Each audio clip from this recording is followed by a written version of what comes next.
India एक तरक्की कर रहा है, एक तरक्की मुल्क कर रहा है, लेकिन इन लोग ने हम लोग को कई मुल्क पीछे छोड़ दिया है। इन लोग ने बहुत तबाह बर्बाद किया हम लोग को।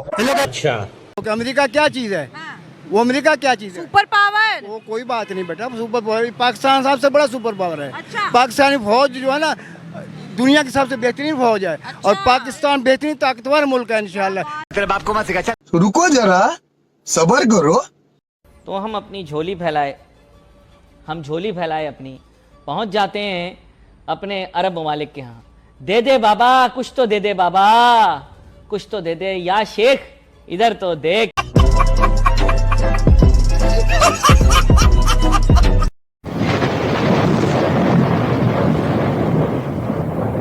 क्या समझते हैं पाकिस्तान की इकोनॉमी बेहतर क्यों नहीं है, स्टेबिलिटी की तरफ क्यों नहीं जा रही है, इंडिया से पीछे क्यों है पाकिस्तान की इकोनॉमी? जी, पाकिस्तान की इकोनॉमी इस वक्त बदतरीन हालत में है, क्योंकि पीछे अगर देखा जाए कि पिछले जो 50 सालों से जंग में मुब्तला रहा अफगानिस्तान से भी इकोनॉमी अभी नीचे हो गई है। तो ये सरासर करप्शन की वजह से है और गलत पॉलिसी की वजह से है। देखिए, इकोनॉमी में पाकिस्तान अफगानिस्तान से पीछे नहीं है, ये एक आपको मैं करेक्ट कर लूं। जो अफगानिस्तान की जो करेंसी स्ट्रॉन्ग है उसकी वजह ये कि अफगानिस्तान के अंदर नोट नहीं छप रहे, इस वजह से अफगानिस्तान की करेंसी स्ट्रॉन्ग है, इकोनॉमी को स्ट्रॉन्ग नहीं है। अभी आपने इंडिया और पाकिस्तान के कंपैरिजन की बात की, एक तो सबसे बड़ा ये है कि हमारे यहाँ ज्यादातर अरसा अमरीत में गुजरा है और वहाँ डेमोक्रेसी रही है, ठीक है, एक तो बुनियादी वजह ये है। उसके बाद फिर जो अभी हाफिज साहब हमारे सामने कह रहे हैं कि पाकिस्तान पे चंद खानदान आ गए हैं, वो खानदान तो अमीर तर हुआ लेकिन मुल्क का इकोनॉमी का सत्यानाश किया है, यानी उन्होंने पर्सनल फायदे के लिए मुल्क पे बहुत बड़ा नुकसान किया। और वही चंद खानदान है और वही 200 इलेक्टेबल लोग हैं तो जिसके साथ मिलते हैं उसकी हुकूमत बना देते हैं। तो ये तो उन्होंने 200 खानदान और ऊपर एक खानदान पीवीटी कंपनी बना दिया, पाकिस्तान तो है ही नहीं। अगर पाकिस्तान की इकोनॉमी को बनाना है तो फिर उन पढ़े लिखे लोगों को, इकोनॉमिक्स के माहिर को ऊपर ला के बिठाना होगा जो इस मुल्क की समत को डायरेक्ट करें, ना कि एक खानदान इसको, चाहे वो पीपी हो चाहे वो नून लोग हो, एक खानदानी सिस्टम बनना चाहिए पाकिस्तान। क्या समझते हैं पाकिस्तान के अंदर पहले बाप हुकूमत करता है, फिर बच्चा करता है, फिर बच्ची उसकी गवर्नमेंट में आ जाती है, नस्ल दर नस्ल चलती आ रही होती है, यानी कि नवाज शरीफ हटता है तो मरियम नवाज आ जाती है, बेनजीर हटती है तो आसिफ जरदारी तो बिलावल हमारे सामने आ जाएगा, उसके बाद आसफा आ जाएगी। तो क्या अभी जैसे अगर यहाँ तक यह मामला है कि आज आसिफ जरदारी या मरियम नवाज आई है तो 60 साल का जो पुराना पॉलिटिकल वर्कर होगा ना वो भी उसका गुलाम होगा। तो ये हमारा बुनियादी सिस्टम है कि हम खानदानी सिस्टम को प्रमोट कर रहे हैं।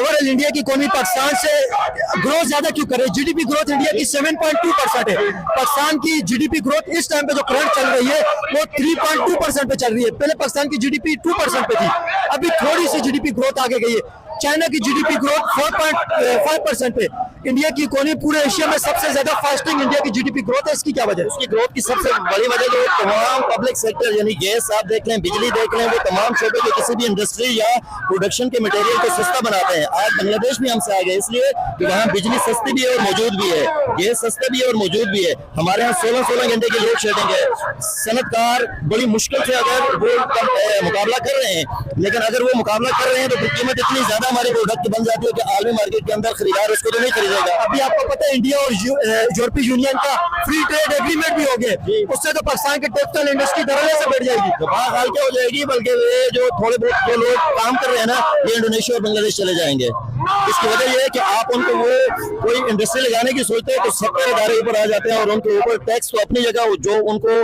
लूट मार और रिश्वत देनी पड़ती है ना। आप सनतकारों किसी को बैठा के पूछ लें तो वो कानों को हाथ लगा लेगा कि हमारे साथ क्या हो रहा है, बिजनेस करना हमारे लिए अजाब बन जाता है यहाँ पर। तो ये बुनियादी वजूहत है। बुनियादी एक मामूली बिजनेसमैन से आप पूछो ना कि उनकी कराची में क्या हालत है।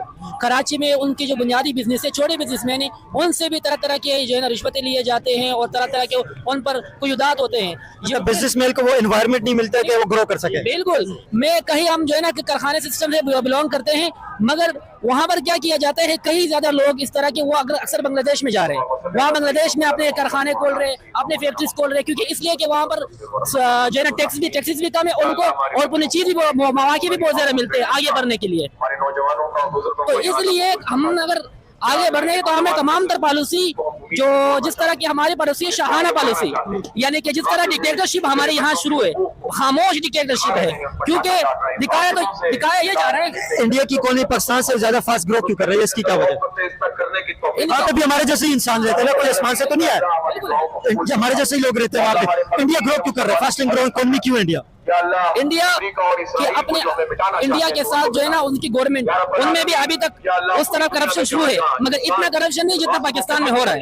पाकिस्तान में सबसे ज्यादा जो तकलीफ है करप्शन की वजह से है और गलत पॉलिसीज की वजह से।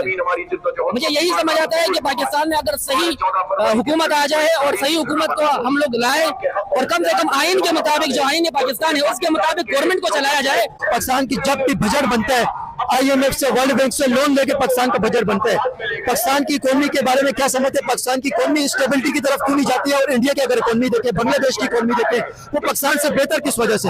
क्या समझते हैं बेहतर किस वजह से पाकिस्तान की इकोनॉमियों से वो इकोनॉमियां?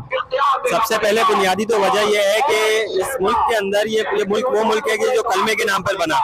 इस मुल्क के अंदर सूदी निजाम चल रहा है। तो दोस्तों ये थे पाकिस्तानी पब्लिक के रिएक्शन। और दोस्तों यहाँ पर मजे की बात यह है कि अब ये पाकिस्तानी मूल्य भी एक्सेप्ट करने लगे हैं कि पाकिस्तान का हाल बिल्कुल भिखारी जैसा हो गया है। और दोस्तों पहले तो जो पाकिस्तान के रियल भिखारी थे या तो पाकिस्तान की जो गरीब आवाम थी वो ही एक्सेप्ट कर रही थी कि पाकिस्तान अब बर्बाद हो गया है। ये पाकिस्तानी मूल्य कभी एक्सेप्ट नहीं करते थे। ये तो उल्टा हवा में उछल रहे थे कि हम इंडिया को मुंह तोड़ जवाब देंगे क्योंकि पाकिस्तान भी सुपर पावर है, पाकिस्तान के पास न्यूक्लियर बॉम्ब है। लेकिन दोस्तों अब ये मूल्य की अकल ठिकाने आ गए हैं क्योंकि अब पाकिस्तानी मूल्यों को भी आटे की लाइन में लगना पड़ता है। इसीलिए जो पाकिस्तान की गवर्नमेंट और पाकिस्तान आर्मी जो भी बोले, लेकिन पाकिस्तान बर्बाद हो गया है, ये पाकिस्तानी मूल्य ने स्वीकार लिया है कि हम अब बिल्कुल ही भिखारी बन गए हैं। और दोस्तों अब तो पाकिस्तानी को कोई लोन भी नहीं देते। पाकिस्तान की पूरी इकोनॉमी या तो पूरा पाकिस्तान लोन पे ही चलता है, लेकिन अब ये भिखारियों को कोई लोन भी नहीं देते क्योंकि पूरी दुनिया को पता चल गया है कि अगर इन भिखारियों को हम लोन देंगे तो ये भिखारी कभी हमें लोन वापस नहीं करेंगे, ये सिर्फ रोल ओवर करते रहेंगे। इसीलिए अब इस्लामिक कंट्री भी इन भिखारियों को लोन नहीं देते। तो बस दोस्तों आज के वीडियो में इतना ही। अगर आपको ये वीडियो पसंद आया तो वीडियो को लाइक शेयर कर दीजिए और चैनल को सब्सक्राइब करना मत भूलिए। थैंक यू, मिलते हैं नेक्स्ट वीडियो में।